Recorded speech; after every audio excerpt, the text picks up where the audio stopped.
కృపావరము చేత నింపి నన్ను నేను మీ అధికారము ఒప్పుకుంటుండగా మీరే సహాయించేది. నన్ను మీ సిలువ చాటున మరుగుపరచి నా తండ్రి నా నోటిని మీ బూరగా వాడుకొని బిడ్డలందరితో మాట్లాడమని కోరుకుంటూ యేసు నామమున అడిగి వేడుకొని పొంది ఉన్నాము తండ్రి, ఆమేన్. సౌండ్ పెట్టి హల్లెలూయా. సంతోషంగా ఉన్న వాళ్ళందరూ హల్లెలూయా చెప్దాం. హల్లెలూయా. చిన్న వాక్యం మనం ధ్యానం చేసుకుందాం. కొరింథీయులకు రాసిన మొదటి పత్రిక, కొరింథీయులకు రాసిన మొదటి పత్రిక 6వ అధ్యాయం 20వ వచనం. విలువ పెట్టి కొనబడిన వారు గనుక మీ దేహముతో దేవుణ్ణి మహిమపరచుడి. ఆమేన్. హల్లెలూయా. హల్లెలూయా. ఒక ప్రాంతంలో ఒక వ్యక్తి ఒక కోతి దగ్గరికి పోయినాడంట. ఏం దగ్గరికి పోయినాడు? కోతి దగ్గరికి పోయినాడంట. ఆ కోతి దగ్గరికి పోయి ఆ కోతికి ఒక వజ్రంనిచ్చినాడంట.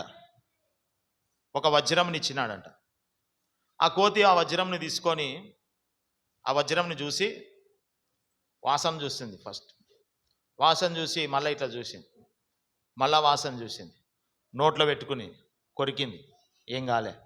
మళ్ళా వాసన చూసింది, తీసి పడేసింది. కోతి దగ్గరికి వజ్రాన్ని తీసుకపోతే ఈ కోతి చేసిన పని ఏంటంటే ఆ వజ్రాన్ని తీసుకొని వాసన చూసి నోట్లో పెట్టుకొని కొరికి మళ్ళా వాసన చూసి కింద పడేసింది. మళ్ళా ఆ వ్యక్తి ఏం చేసినాడంటే మళ్ళా ఆ కోతి దగ్గరికి వెళ్ళి ఆ వజ్రాన్ని ఇచ్చిన. మళ్ళీ ఆ కోతి సేమ్ అదే చూసింది. మూడోసారి ఇస్తే ఆ కోతి అని కొరికి అవతల ఇగ్గేసింది. కోపం వచ్చి దానికి.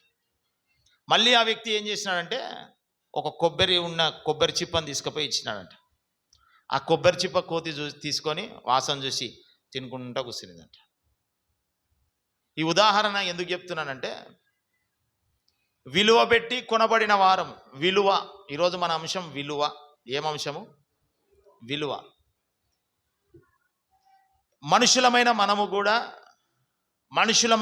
కూడా ఏ దానికి విలువ ఇవ్వాలనో ఏ దానికి విలువ ఇవ్వకూడదో తెలియని పరిస్థితిలో ఉంటూ విలువ ఇవ్వవలసిన వాటికి విలువ ఇవ్వకుండగా విలువ ఇవ్వకూడని వాటిని విలువ ఇస్తూ ఈ లోకంలో నడుస్తూ ఉన్నాం. నా మాటలు అర్థమవుతున్నాయా? విలువ ఇవ్వవలసిన వాటికి విలువ ఇస్తలేం, విలువ ఇవ్వకూడని వాటికి విలువ ఇస్తూ ఉన్నాం. అయితే ప్రభు అంటున్నాడు, నేను మిమ్మల్ని విలువ పెట్టి కొన్నాను. ఏం కొన్నాడంట? విలువ పెట్టి కొన్నాడంట. ఆయన విలువ పెట్టి కొన్నాడు అని అంటే నీవు నేను విలువలేని వారమే. ఉదాహరణకు మనం గమనిస్తే ఒక దైవ సేవకుడు అన్నాడు, చచ్చిపోయిన శాప కన్నా విలువ ఉంటుందంట కానీ నీకు నాకు విలువ లేదంట. చచ్చిపోయిన శాప ఉందనుకో, ఈ శాప కాదు, చేప, ఫిష్. చచ్చిపోయిన చేప ఉందనుకో, ఆ చేపను తీసుకొచ్చి మార్కెట్లోకి పెడితే వాడు కోసి ఎంత బొచ్చనా, ఎంత కిలో? 250. కిలో 250 దాని మాంసం. అదే తీసుకొచ్చి నేను మార్కెట్లోకి పెట్టినావు అనుకో, ఇదేంది పలానా ఎంత కిలో? 200. రూపాయి కూడా ఇయ్యం. అసలు నీ దగ్గరికి రాను కూడా రారు. చిన్నగున్నప్పుడు తల్లిదండ్రులు అంటాడు, దమ్మిడికి వనికిరాడు వీడు, బయటికి పోతే రూపాయి నెత్తి మీద పెడితే రూపాయి విలువకు వనికిరాడు వీడు. పెద్ద గొప్పలు చెప్తున్నావు అబ్బా, పెద్ద బిల్డప్ ఇస్తున్నావు అబ్బా అని అంటారు. రూపాయికి వనికిరాడు అంటే మనం రూపాయి కూడా వనికిరాం. మనం విలువలేని వారం. అది గుర్తుపెట్టుకోవాలి. మనం ఎవరము? విలువలేని వారము. బయట మార్కెట్లోకి పెడితే 1 రూపాయి కూడా మనల్ని కొనుక్కోరు. 1 రూపాయి కూడా మనల్ని కొనుక్కోరు. కానీ మనము ఎలాంటి ఆడంబరాలు కలిగి జీవిస్తుంటామంటే ఇక ఎవరు చెప్పుకోలేని ఆడంబరాలు కలిగి జీవిస్తుంటాం. అయితే ప్రభు అంటున్నాడు, నేను నిన్ను విలువ పెట్టి కొన్నాను. విలువలేని నీకు నాకు ఆయన ఏం చేసినాడు తెలుసా? తన రక్తం ఇచ్చి విలువ పెట్టి కొన్నాడంట. ఆమేన్. హల్లెలూయా. హల్లెలూయా, హల్లెలూయా. ఉదాహరణకు మనం గమనిస్తే యేసుక్రీస్తు ప్రభుల వారు సిలువ మ్రాను మీద వేలాడినాడు. ఆ సిలువ ఎలా తయారు చేయబడిందని మనం గమనిస్తే రెండు కర్రలు తీసుకొని ఒక కర్రను అడ్డంగా ఒక కర్రను నిలువుగా పెట్టడం జరిగింది. ఒక కర్రను అడ్డంగా ఒక కర్రను నిలువుగా. ఆ సిలువకు విలువ లేదు. ఎప్పుడు విలువ వచ్చింది అని మనం గమనిస్తే యేసుక్రీస్తు ప్రభుల వారు ఆ సిలువ మ్రాను మీదకి ఎక్కిన తర్వాత ఆ అడ్డకర్రకు ఆ నిలువ కర్రకు విలువ వచ్చింది. ఆ సిలువ మీద అనేక మంది, యేసయ్య సిలువ వేయకముందు అనేక మంది ఆ సిలువ మీద వేలాడినారు. అనేక మంది ఆ రోమా సామ్రాజ్యం వాళ్ళు, రోమా ప్రభుత్వం వాళ్ళు ఆ సిలువ మీద అనేక మందిని వేలాడదీసినారు. కానీ అప్పుడు రాలే విలువ. అప్పుడు విలువ రాలేదు సిలువకు. ఎప్పుడు విలువ వచ్చింది సిలువకు? ఎప్పుడు ఆ కర్రలకు విలువ వచ్చింది? ఎప్పుడు అందరం కూడా సిలువ సిలువ సిలువ అని సిలువ చెంతకు చేర్చబడినాము అని అంటే యేసయ్య ఈ సృష్టిలో ఉన్న సమస్తాన్ని సృష్టించిన సృష్టికర్త అయిన నజరేయుడైన యేసు ఆ సిలువ మీదికి ఎక్కినప్పుడు ఆ సిలువకు విలువ వచ్చిందంట. ఆమేన్, హల్లెలూయా, హల్లెలూయా. ఈరోజు నీవు నేను కూడా, మనుషులమైన నీవు నేను కూడా విలువలేని వారం, విలువలేని బ్రతుకులు బ్రతుకుతూ ఉన్నాం. విలువలేని స్థితిగతుల మధ్యలో బ్రతికినాం. విలువలేని పరిస్థితుల మధ్యలో బ్రతికినాం. అసలు ఎక్కడికి పోయినా సమాజములో, ఇంటిలో విలువలేని పరిస్థితుల మధ్యలో ఉన్నాం మనం. అయితే యేసుక్రీస్తు ప్రభుల వారు నిన్ను నన్ను ఇదిగో విలువవంతునిగా, ఒక విలువైన వానిగా చేయాలని 2000 సంవత్సరముల క్రితమే ఆయన ప్రాణము పెట్టి రక్తము కార్చి ఆయన రక్తమిచ్చి నిన్ను నన్ను కొన్నాడంట. ఆమేన్, హల్లెలూయా, హల్లెలూయా. విలువలేని నీవు నేను ఇప్పుడు విలువైన వారిగా మార్చబడినాం. విలువలేని నీవు నేను ఇప్పుడు విలువైన వారిగా మార్చబడినాం. ఎందుకు తెలుసా? యేసయ్య రక్తమిచ్చి కొన్నాడు కాబట్టి. ఆమేన్, హల్లెలూయా. ఈ సమాజం, ఈ లోకం ఒకవేళ నీవు విలువలేని వారిగా చూస్తున్నా, ఆకాశమందున దేవుడు విలువైన వారిగా నిన్ను నన్ను చూస్తూ ఉన్నాడు. ఆమేన్, హల్లెలూయా. ఈ సమాజం అనుకుంటుంది, ఇంటి వాళ్ళు అనుకుంటారు, బయట వాళ్ళు అనుకుంటారు, వీడు వేస్ట్, ఇతను వేస్ట్, ఈమె వేస్ట్. విలువ లేదు. నీకొస్తే కుర్చీ వేయరు, నీకొస్తే అన్నం పెట్టరు. అప్పుడే కొంచెం ఆగు, పక్కకు సార్, వాళ్ళు తినిపోన్లే అని విలువ ఇయ్యలేని పరిస్థితుల మధ్యలో ఉన్నారేమో. బాధపడాల్సిన అవసరం లేదు. మనుషులు విలువ ఇయ్యకపోయినా ఆకాశమందున దేవుడు నీకు విలువనిచ్చినాడు. ఆమేన్, హల్లెలూయా. ఎలా ఇచ్చినాడు తెలుసా? ఆయన స్వరక్తం ఇచ్చి నిన్ను కొన్నాడంట. ఆమేన్, హల్లెలూయా. అందుకనే నువ్వు విలువైన వానిగా మార్చబడినావు. అందుకనే నీవు నేను ఒక విలువైన వారిగా మార్చబడినాం ఈ లోకంలో. అయితే విలువైన వారిగా మార్చబడిన నీవు నేను వేటికి విలువ ఇస్తున్నాం? మనం వేసుకున్న వస్త్రాలక, మన గొంతులో వేలాడుతున్న ఆ దండలక, షాపులలో ఉంటూ ఉన్న బంగారానిక, ఇంట్లో ఉంటూ ఉన్న సామానిక, ఇంట్లో వేలు ఖర్చు పెట్టి తీసుకొని వస్తున్న టీవీలకు, ఫ్రిడ్జ్లక, ప్రయాణం చేస్తున్న వాహనాలక, ఏ దానికి విలువ ఇస్తున్నాం? చాలామందిని మనం గమనిస్తే ఇవ్వవలసిన వాటికి విలువ ఇవ్వకుండా ఇవ్వకూడని వాటికి విలువ ఇస్తూ ఈ లోకములో తిరుగుతూ ఉన్నాం. ఇది మానవుని సహజ లక్షణం. ఇప్పుడు కోతి స్టోరీ విన్నాం. కోతికి తెలుసా అది విలువైనదని, వజ్రం అని. ఆ వజ్రం అమ్ముకుంటే అట్లాంటి కొబ్బరి చిప్పలు ఎన్నో తినొచ్చు. అది ఫ్యాక్టరీ పెట్టుకోవచ్చు కదా, కానీ దానికి తెలియదు. ఆ వజ్రం విలువైదని దానికి తెలియదు. ఆ వజ్రం విలువ తెలియదు, దానికి తెలియదు. దానికి కొబ్బరి చిప్ప విలువ మాత్రమే తెలుసు. ఆ కొబ్బరి చిప్ప విలువ మాత్రమే తెలుసు. ఇక్కడ వినండి, ఆ కొబ్బరి చిప్ప విలువ మాత్రమే తెలుసు. నీకు నాకు పరలోకం విలువ తెలియదు. ఈ భూమి మీద విలువ మాత్రమే తెలుసు. పరలోకపు మహిమ విలువ తెలిస్తే, పరలోకం ముందున్న యేసుక్రీస్తు ప్రభు విలువ మనకు తెలిస్తే, ఆ పరలోకములో ఉన్న 12 గుమ్మములు కలిగిన ఆ మహాపట్టణము విలువ తెలిస్తే ఈ లోకములోనే ఉండవు.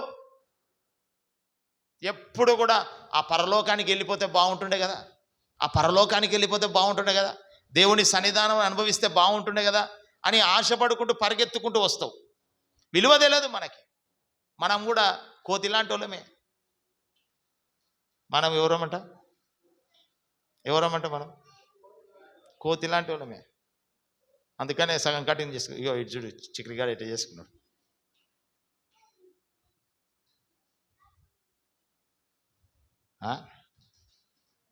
అందరం అంటనే ఉన్నాం, కోతి లాంటి వాళ్ళమే. ఎర్రి ఉంటుంది మనకు కూడా.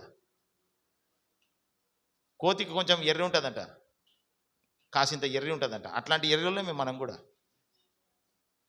విలువ ఇవ్వవలసిన వాటికి విలువ ఇయ్యం, విలువ ఇవ్వకూడని వాటికి విలువ ఇస్తాం. పరలోకం అనే ఆ విలువ కలిగిన పట్టణానికి వెళ్ళాలని, దేవుని మందిరం అనే విలువ కలిగిన సంఘానికి వెళ్ళాలని, దేవుని సన్నిధి అనే విలువ కలిగిన ఆ ప్రాంతానికి, ఆ సన్నిధానంలో మోకరించి ఆయన మహిమను అనుభవించాలని విలువ మనకు తెలిస్తే ఆ విలువని విడిచిపెట్టి పరిగెత్తాం. అయితే ప్రభు అంటూ ఉన్నాడు, ఈరోజు వేటికి మనం విలువ ఇస్తున్నాం, వేటికి మనం విలువ ఇవ్వకూడదు అనేది ఒక 2-3 మాటలు చెప్పుకొని మనం ముగిద్దాం. ఆమేన్, హల్లెలూయా.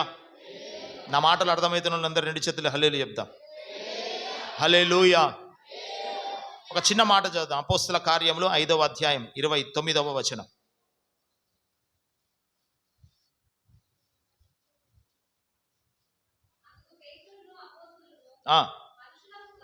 మనుషులకు కాదు,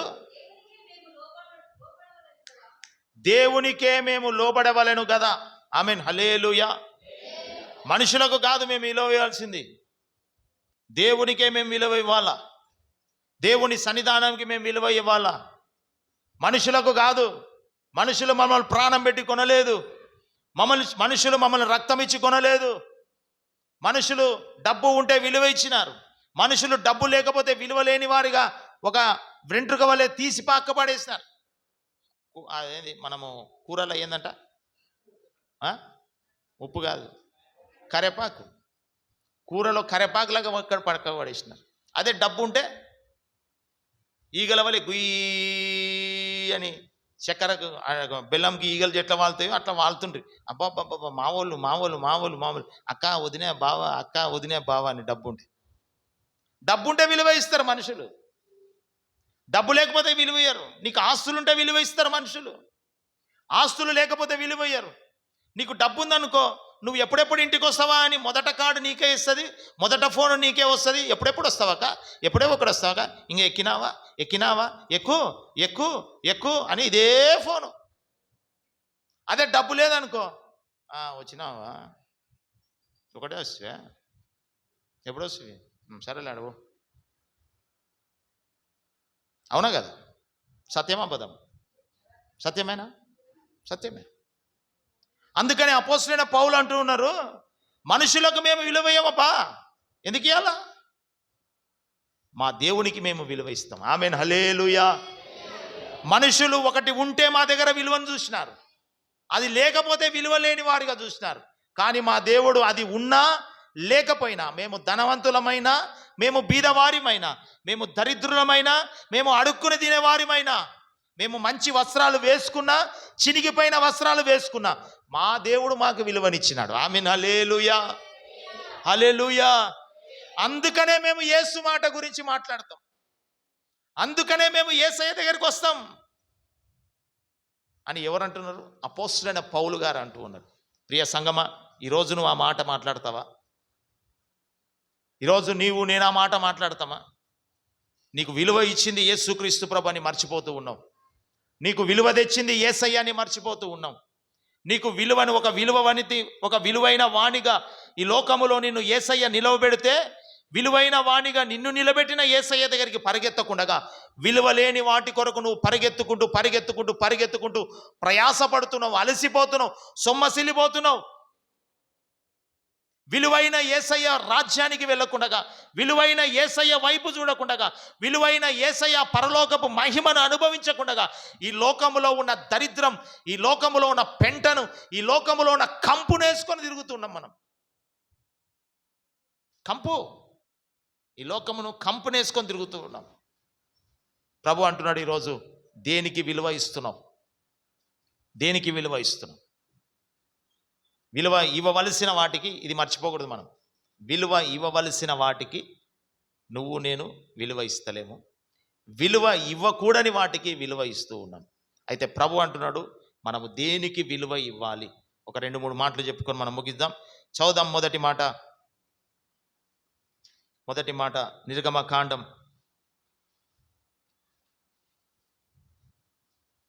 19వ అధ్యాయం 5వ వచనం.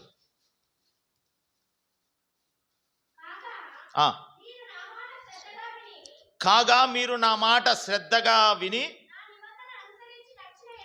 నా నిబంధన అనుసరించి నడిచిన ఎడల. చాలు.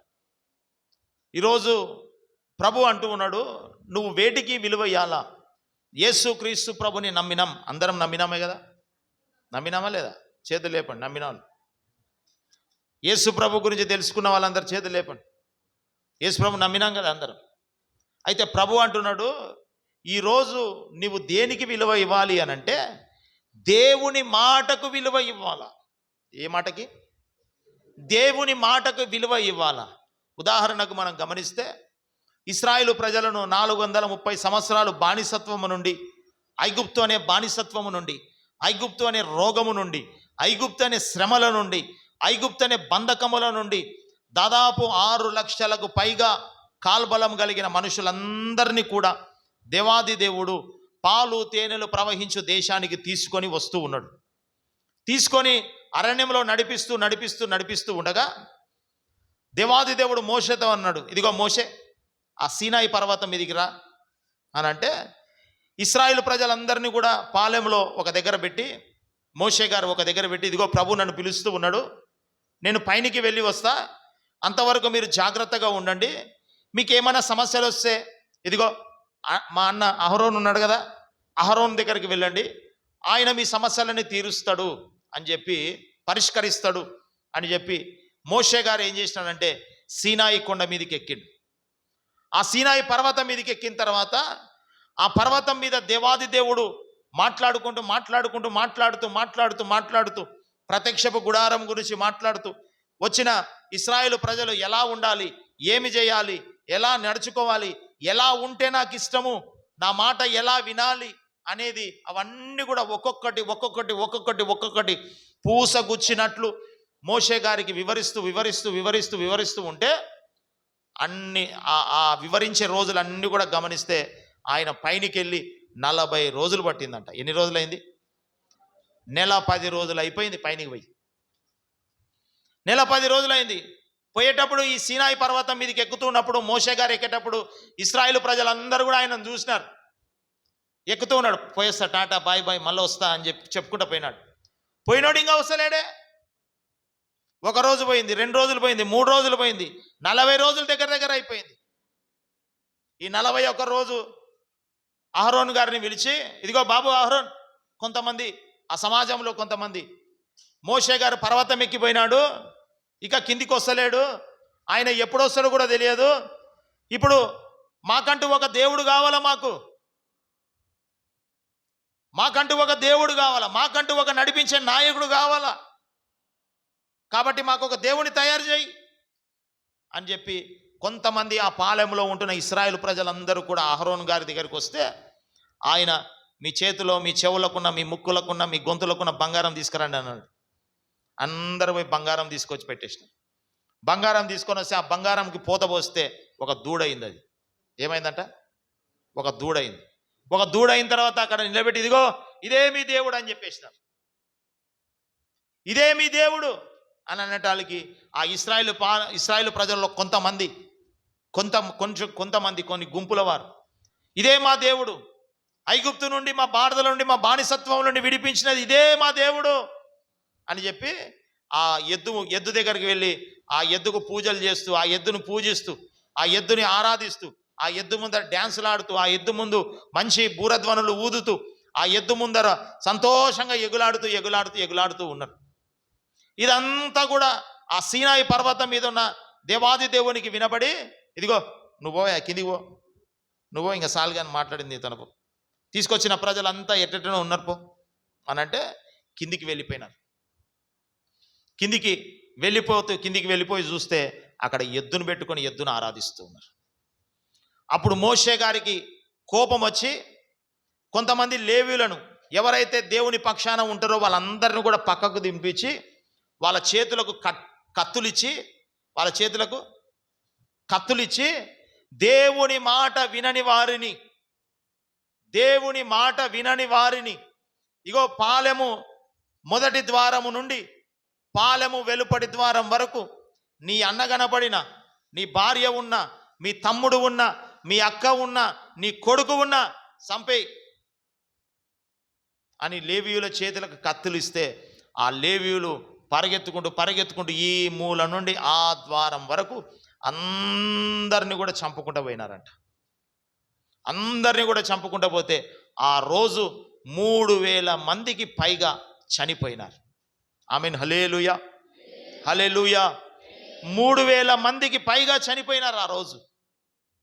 చాలా మందిని ఆ పాలెములో ఇశ్రాయేలు ప్రజలందరూ కూడా దేవుని మాట వినని వారందరూ కూడా చాలా మంది భయంకరమైన వేదన పడినారు, భయంకరమైన శాపం అనుభవించినారు.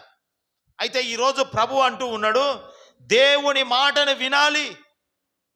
ప్రభు అన్నాడు 430 సంవత్సరాలు బానిసత్వం నుండి వాళ్ళని బయటికి తీసుకొచ్చిన తర్వాత ఒకటే ఒక మాట చెప్తున్నాడు, ఇదిగో ఆకాశం అందే గాని, భూమి మీద గాని, భూమి క్రింద గాని నేను తప్ప నీకు వేరొక దేవుడు ఉండకూడదు. ఉండమని చెప్పిండా? చదువుదాం ఆ మాట. నిర్గమకాండం 20వ అధ్యాయం, నిర్గమకాండం 20వ అధ్యాయం 2-3 వచనాలు. నేను తప్ప వేరొక దేవుడు నీకు ఉండకూడదు.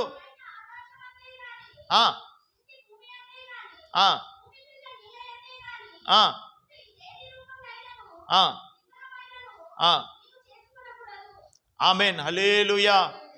ఉండొద్దు. ఇది దేవుని మాట. ఏ మాట ఇది? దేవుడే స్వయంగా ఇశ్రాయేలు ప్రజలకు చెబుతూ ఉన్నాడు. ఏమని చెప్తున్నాడు తెలుసా? ఆకాశమందే కానీ, భూమి మీద కానీ, భూమి క్రింద కానీ నేను తప్ప వేరొక దేవుడు నీకు ఉండకూడదు. ఇది దేవుని మాట. ఈరోజు దేవుని మాట, ఒక మాట బయలువెళ్ళిందని అంటే ఆ మాటకు విలువ ఇచ్చే వారిగా నేను ఉండాలి.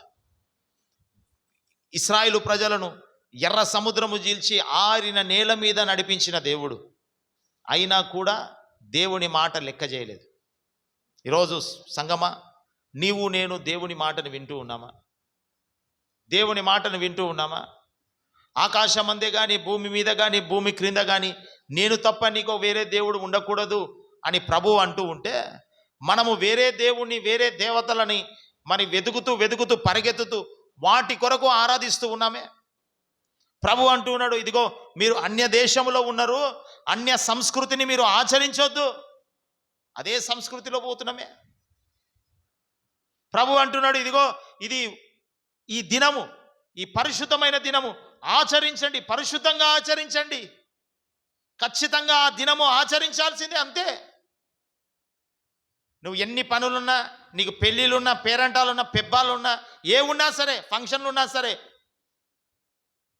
నీ ఇంటిలో ఎవడైనా ఒకడు చచ్చిపోతేనే తప్ప, నీ శరీరంలో రోగం వస్తేనే తప్ప, లేచి నడవలేని పరిస్థితుల మధ్యలో ఉంటేనే తప్ప నీవు దేవుని మందిరానికి వెళ్ళకుండా ఉండు. కానీ నీవు కాళ్ళు చేతులు పనిచేసి నడుము లొంగి అన్ని వంగి తినుకుంటా చేసుకుంటా ఇంట్లో ఉన్నావనుకో, అది శాపం. ఇది దేవుని మాట కాదు.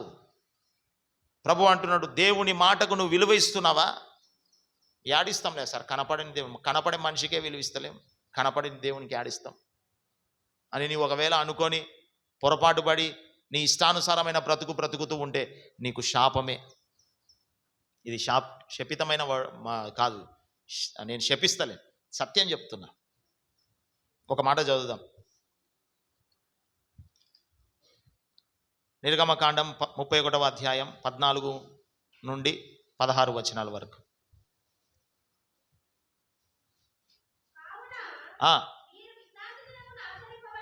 మీరు విశ్రాంతి దినము ఆచరింపవలెను, నిశ్చయముగా అది నీకు పరిశుద్ధమే. దానిని అపవిత్రపరచువాడు ఎక్కడి నుంచి? ప్రజలలో నుండి కొట్టివేయబడును. 6 దినములు పని చేయండి. ఇది 7వ దినము, దేవాది దేవునికి ప్రతిష్టమైన దినము. అర్థమైందా? లేకపోతే ఏమవుతారంట? కొట్టివేయబడతారంట ప్రజలు. ఏందంట? తప్పక తప్పక. మళ్ళా చదవండి అందరూ, బైబిల్ ఉన్న వాళ్ళందరూ చదవండి, అందరూ చదవండి. ఆ ఒక్క మాట చదవండి. ఆ విశ్రాంతి దినమున పని చేయు ప్రతి వాడు తప్పక మరణ శిక్షను పొందుతాడు. ఇది నేను చెప్పేది కాదు, ఇక్కడ ఉండి తెల్లబట్టలు వేసుకున్న సేవకుడైన నేను చెప్పేది కాదు. నిన్ను నన్ను సృష్టించిన సృష్టికర్త అయిన ఆ నజరేయుడైన యేసుక్రీస్తు ప్రభు చెబుతున్న మాట. తప్పక మరణిస్తాడు. మనం ఎన్నిసార్లు మరణించాలను? ఒక ఆదివారం వస్తే 2 ఆదివారాలు ఎగరగొడతాం. ఒక ఆదివారం వస్తే 4 వారాలు ఎగరగొడతాం. ఏడికి పోయినారు అంటే ఫంక్షన్. ఆ ఇంటికి వడి బియ్యము, ఈ ఇంటికి వడి బియ్యము, ఆ బియ్యంలో మునగాల, ఈ బియ్యంలో మునగాల, ఆ పప్పులో మునగాల, ఈ పప్పులో మునగాల, మునిగి మునిగి మునిగి మునిగి మునిగి ఆఖరికి ముఖమంతా ఎండిపోయి వాడిపోయి అలసిపోయి సేద తీర్చుకోవడానికి ఇక్కడ తగునా అంటూ యేసయ్యా నా ప్రాణమా అప్పుడు గుర్తుకొస్తుంది. ఎన్నిసార్లు చచ్చిపోవాలనో. ప్రియమైన సంగమా, దేవుని మాటకు విలువయండి. దేవుని మాటకు విలువయండి. యేసుక్రీస్తు ప్రభు రాకడ సమీపంగా ఉంది. ఆయన చెప్పిన ప్రతి మాట నెరవేర్చబడుతూ ఉంది. ఇదిగో దేశాల మీదికి దేశాలు యుద్ధాలు జరుగుతూ ఉన్నాయి. దేశాల మీదికి దేశాలు, రాష్ట్రాల మీదికి రాష్ట్రాలు ప్రజలకు సమాధానం లేక అసమాధానం మధ్యలో బ్రతుకుతూ ఉన్నారు. ఎన్నో భయంకరమైన పరిస్థితులు మన చుట్టూ జరుగుతూ ఉన్నాయి. అయితే నీవు దేవుని మాటకు విలువ ఇవ్వని వాడిగా ఒకవేళ ఉంటే నీవు శాపగ్రస్తులుగా ఈ ప్రజల మధ్యలో నువ్వు కొట్టివేయబడతావు. జాగ్రత్త. దేవుని మాటకు విలువ. మనిషికి ఇచ్చినంత మాట విలువ. ఒక మనిషి వస్తాడు అనుకో, ఆదివారం శనివారమే వచ్చినాడు అనుకో, అక్క రేపు ఫంక్షన్ ఉంది అన్న, రేపు ఫంక్షన్ ఉంది మా ఇంటికి వస్తావా? రేపు ఆదివారం కదా, ఏం కాదులే, ప్రతి వారం పోతున్నావు కదా మందిరం, ఇది ఒక్క పూట పోకపోతే సరేలే ఏం కాదులే వస్తలే అని ఒక తిక్కదాని మాట వింటవే, ఒక తిక్కోని మాట వింటవే, దేవుని మాట వినవా? ఆదివారం పెళ్లి పెట్టుకున్నాడు దరిద్రుడు, ఆ దరిద్రుని పెళ్ళికి పోయి నువ్వు దరిద్రునిగా అయిపోతావా? ఆదివారం ఫంక్షన్ పెట్టుకున్నాడు దరిద్రుడు, తెలియదు వానికి విలువ, వాని పెళ్ళికి పోయి నువ్వు విలువలేని వానిగా మార్చబడతావా? ఇది ఎక్కడనే? నీకు విలువ ఇచ్చింది ఎవరు? నీకు విలువ ఇచ్చింది ఎవరు? పెళ్ళి అయిపోయిన తర్వాత పోయి అక్క నాకు 10,000 కావాలి ఇస్తావా అని అడుగు. అన్న నాకు ఒక 20,000 కావాలి ఇస్తావా అని అడుగు.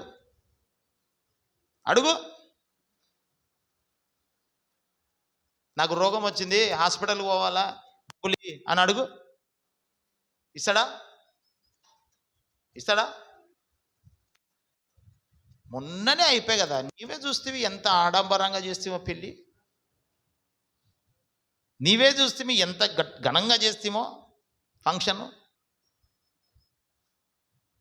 ఎందుకు విలువలేని పరిస్థితుల మధ్యలో పోతాం? దేవుని మాటకు విలువ ఇయ్యి ఆశీర్వదింపబడతావు. దేవుని మాటకు విలువ ఇయ్యకపోతే నువ్వు శపింపబడతావు. ద్వితీయోపదేశ కాండం 28వ అధ్యాయం 1వ వచనం చదువుతాం. ఒక మాట, నీవు నీ దేవుడైన యెహోవా మాట శ్రద్ధగా విని అనుసరించి నడుచుకునే ఎడల హెచ్చించును.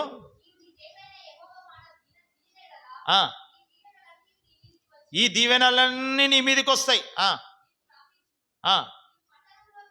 నువ్వు పట్టణంలో దీవింపబడతావు, ఇంటిలో దీవింపబడతావు, బయట దీవింపబడతావు, నీ పిల్లలు విస్తరింపబడతారు, నీ ఆస్తి ఎదిగింపబడుతుంది అని ద్వితీయోపదేశ కాండం 28వ అధ్యాయం 1వ వచనం నుంచి 14 వచనాల వరకు దేవుని మాట వింటే నీకు దీవెన దీవెన దీవెన దీవెన దీవెన దీవెన దీవెన దీవెన. అదే 15వ వచనం నుంచి 68 వచనాల వరకు దేవుని మాట వినకపోతే శాపం శాపం శాపం శాపం శాపమే. చదుదాం 15వ వచనం నుంచి. ఆ, ఆ, వినని ఎడల ఇగో ఈ శాపములన్నీ నీ మీదకి వస్తాయి. శపించబడతావు, ఇంట్లో శపింపబడతావు, దరిద్రత వస్తుంది. నువ్వు ఎక్కడ పోయినా ఏం చేసినా, ఏ చేతిలో ఏం పట్టుకున్నా అది శాపమే, శాపమే, శాపమే. ఎందుకు ప్రభువా? నువ్వు ఇంతగా మమ్మల్ని ప్రేమిస్తేవి కదా, నీ స్వార్థమైన ప్రేమ. ప్రేమించినా, రక్తం పెట్టినా, ప్రాణం పెట్టినా, రక్తం ఇచ్చి కొన్నా. ఎందుకు? మనుషుల మాట వినడానికి కాదు. ఎందుకు? ఈ లోకంలో ఉన్న సాతాను గాని సమాజం మాట వినడానికి కాదు. నా మాట విను, నా మాటకి విలువయి. ఆయన మాటకి విలువ ఇవ్వకుండగా, ఆయన మాటకు విలువ ఇచ్చి ఆయనను గణపరచకుండగా, నీకు ఇచ్చిన ఆరోగ్యమును బట్టి ఆయన మాటకు విలువ ఇచ్చి ఆయనను గణపరచకుండగా, నీకు ఇచ్చిన సంతోషమును బట్టి ఆయన మాటకు విలువ ఇచ్చి ఆయనను గణపరచకుండగా, ఈ లోకములో ఉన్న మనుషులను గణపరుస్తవే, ఈ లోకములో ఉన్న సంపాదనను గణపరుస్తవే. ఒకవేళ నువ్వు అలాగే గణపరిచే రీతిగా ఉంటూ ఉంటే ఒకటే ఒకటి నీకు కలుగుతుంది. చదువుదాం 19:5. అదే నిర్గమకాండం 19:5.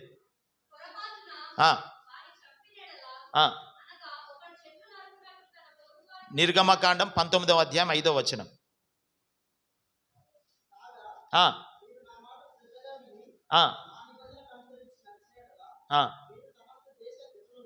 19:5.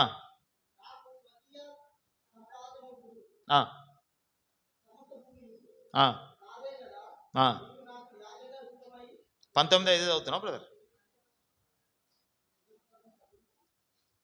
నిర్గమకాండం 19వ అధ్యాయం 5వ వచనం. 5వ వచనం. ఏలయనగా నీ దేవుడైన యెహోవానగు నేను రోషము కలిగిన దేవుడను, నన్ను ద్వేషించు వారి విషయములలో 25 అనుకుంటా, సారీ 25 చదువు.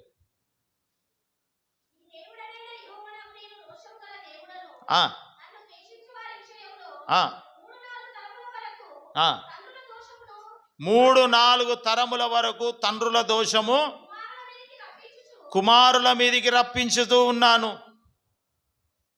మీరు ఆయన మాట వినకపోతే, దేవుని మాటకు విలువ ఇయ్యకపోతే, దేవుని మాటకు లెక్క చేయకపోతే 3-4 తరాల వరకు, అంటే 300 ఏండ్లు, 300-400 ఏండ్ల వరకు మీకు శాపమే. మీ పిల్లల మీద, పిల్లల మీద, పిల్లల మీద శాపం ఉంటుంది. కాబట్టి సంగమా, ఒకటికి మనం జ్ఞాపకం చేసుకోవాలా, మనకు విలువ ఇచ్చిన దేవుని మాటను మనం విందాం. ఆ విలువ ఇచ్చిన దేవుడి మాట మనం వింటే మనం ఆశీర్వదింపబడతాం.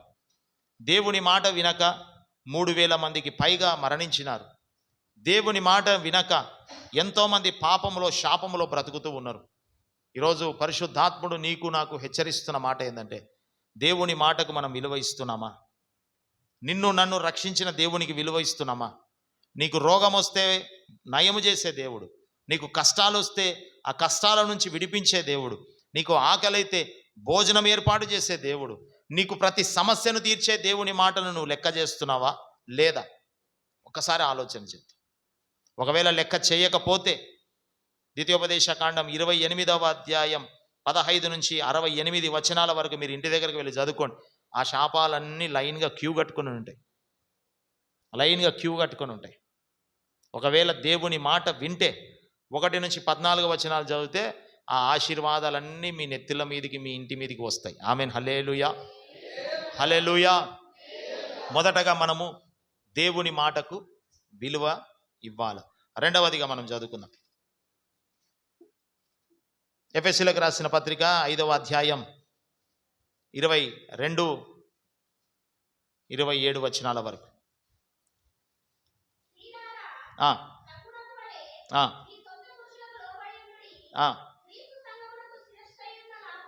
క్రీస్తు సంఘమునకు శిరస్సయి ఉన్నలాగున